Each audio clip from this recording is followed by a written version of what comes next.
बोलता है ये तो वही लोग बताएंगे ना। ये तो इंटरनल पार्टी का चीज है, तो पार्टी वाले ही तो उसको देखेंगे और बोलेंगे। हम तो उस पर नोटिस भी नहीं लेते हैं, कोई ध्यान भी नहीं लेते हैं। राष्ट्रीय अध्यक्ष लालू जी और मेरे अलावा कोई भी टिप्पणी नहीं करेगा।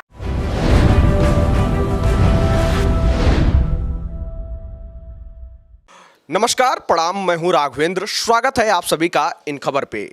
आज हम लोग चर्चा करने वाले हैं बिहार की राजनीति पे। जब से नीतीश कुमार बीजेपी का पाला छोड़ के और महागठबंधन के साथ मिलकर यानी कि आरजेडी के साथ मिलकर सरकार बनाए हैं, तब से बीजेपी के लोग भी ये दावा कर रहे हैं कि भैया आने वाले समय में नीतीश कुमार या तो एक बार फिर पलटी मार देंगे या फिर नीतीश कुमार की पार्टी यानी कि जेडीयू का विलय हो जाएगा आरजेडी में या विलुप्त हो जाएगी। और इन्हीं सारे मुद्दों को लेकर हम लोग चर्चा करने के लिए आपसे जुड़े हुए हैं और हमारे साथ मौजूद हैं इन खबर के संपादक विद्याशंकर तिवारी जी। बहुत बहुत स्वागत है सर आपका। जिस तरीके से आरजेडी कोटा से विधायक सुधाकर सिंह लगातार नीतीश कुमार पे वार करते हैं, अब उनको शिखंडी भी बता रहे हैं, और फिर उधर से संसदीय बोर्ड के अध्यक्ष उपेंद्र कुशवाहा ने पलटवार किया है। देखिए, सुधाकर सिंह शुरू से नीतीश कुमार के लिए सिरदर्द बने हुए हैं और लालू यादव ने उनको हटा भी दिया। इसके बावजूद भी वो मान नहीं रहे हैं। जगदानंद सिंह उनके पिता हैं, समाजवादी, खाँटी समाजवादी नेता हैं। वो भी 2 महीना नाराज़ होकर के घर में बैठे हुए थे और फिर से वो आए।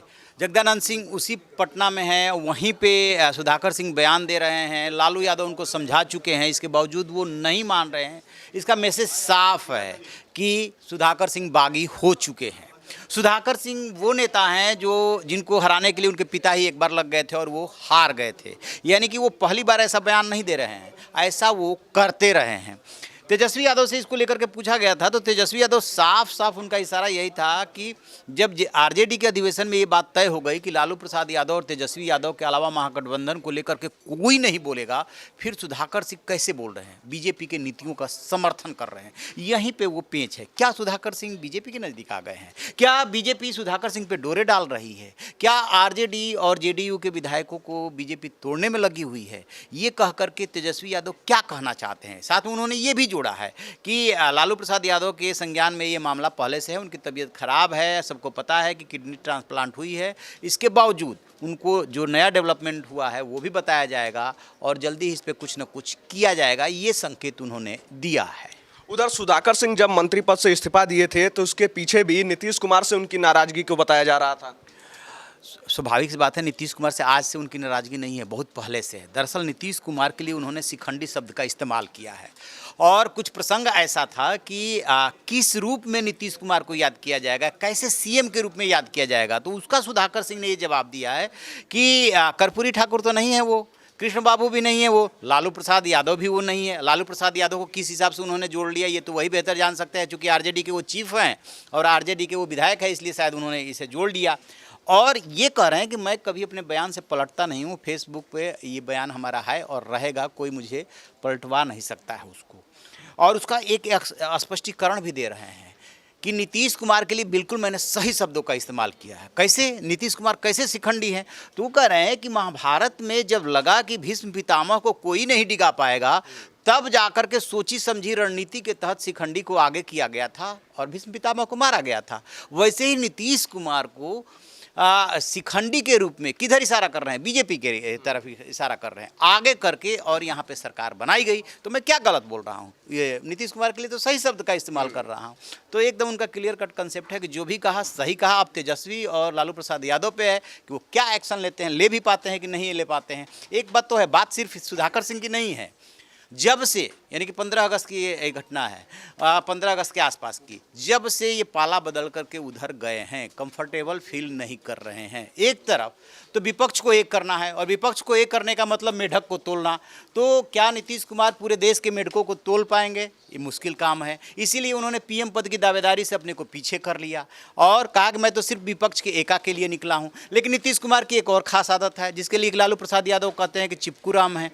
तो वो सत्ता छोड़ नहीं सकते। जानते हैं कि आज सीएम का पद छोड़ देंगे तो कहीं के नहीं रहेंगे। तेजस्वी यादव को सीएम की कुर्सी चाहिए, तो इसको लेकर के सिर्फ सुधाकर सिंह वाली बात तो सतह पे आ जा रही है। इसको लेकर के ना महागठबंधन के अंदर आरजेडी और जेडीयू में खींचतान है। चाहे शिवानंद तिवारी के बयान को ले लीजिए, चाहे जगदानंद सिंह के बयान को ले लीजिए, और जेडीयू की तरफ से उपेंद्र कुशवाहा के बयान को ले लीजिए। साफ दिख रहा है कि आरजेडी चाहती है कि ये सीएम का पद छोड़ें और तेजस्वी को सौंपें। नीतीश कुमार भी बोलते रहते हैं कि मैं सौंप दूंगा, लेकिन वो सौंपने वाले नहीं है जब तक कि उन्हें दूसरी कुर्सी नहीं मिल जाती।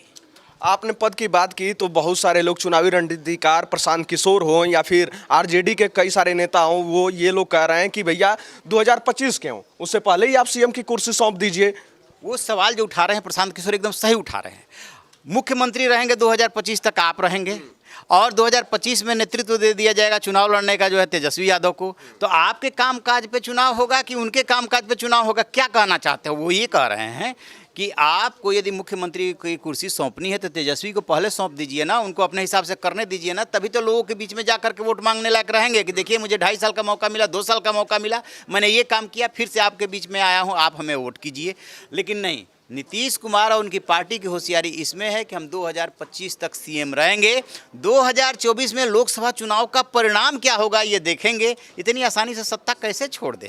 इसीलिए 2025 का टारगेट दिया जा रहा है कि 2025 में उनको सौंप दिया जाएगा, वो चुनाव लड़ेंगे। जीत पाएंगे कि नहीं पाएंगे, क्योंकि अब वो भी तो डिप्टी चीफ मिनिस्टर बन गए हैं। तो अभी नए साल पर उन्होंने ट्वीट किया था और ट्वीट करते ही ट्रोल हो गए तेजस्वी, क्योंकि नौजवानों को नौकरी चाहिए। और ये बहुत अच्छी तरह से पता है कि बिहार सरकार हो, भारत सरकार हो या किसी भी राज्य की सरकार हो, जितनी नौकरी की डिमांड है उतना फुलफिल करना उनके बूते की बात नहीं है। अभी जो डेटा निकल कर आया है सामने, उसके हिसाब से बिहार का हर एक 5वां व्यक्ति बेरोजगार है। बिल्कुल बेरोजगार है, और भी राज्यों का डेटा देखेंगे तो कमोबेश यही स्थिति है। ये राजनेता वायदा कर देते हैं कि आएंगे तो रोजगार देंगे, बेरोजगारी दूर कर देंगे, लेकिन इनके बस की बात नहीं है, क्योंकि बेरोजगारी के लिए, रोजगार के अवसर पैदा करने के लिए जो इंफ्रास्ट्रक्चर होना चाहिए वो हमारे पास नहीं है। सरकार में तो, सरकारी नौकरी तो छोड़िए, इवन प्राइवेट में भी नहीं है। महंगाई के लिए अंतर्राष्ट्रीय परिस्थितियां होती है, वो भी आपके हाथ में नहीं है। वायदे पे वायदा करते जाते हैं और जब आते हैं तब पता चलता है कि तो खजाना खाली है, अब क्या करें। तो वही हाल बिहार सरकार का है। कितना खजाना है आपके पास, कितना पैसा, कहाँ से रोजगार देंगे?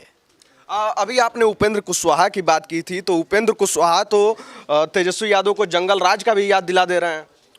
अब वो देखिए, वो तो ट्वीट में किए, बयान में अभी नहीं बोल रहे हैं। अभी ये जेडीयू के नेता इस मामले में संयम बरत रहे हैं कि लालू यादव के जंगल राज की याद न दिलाएं।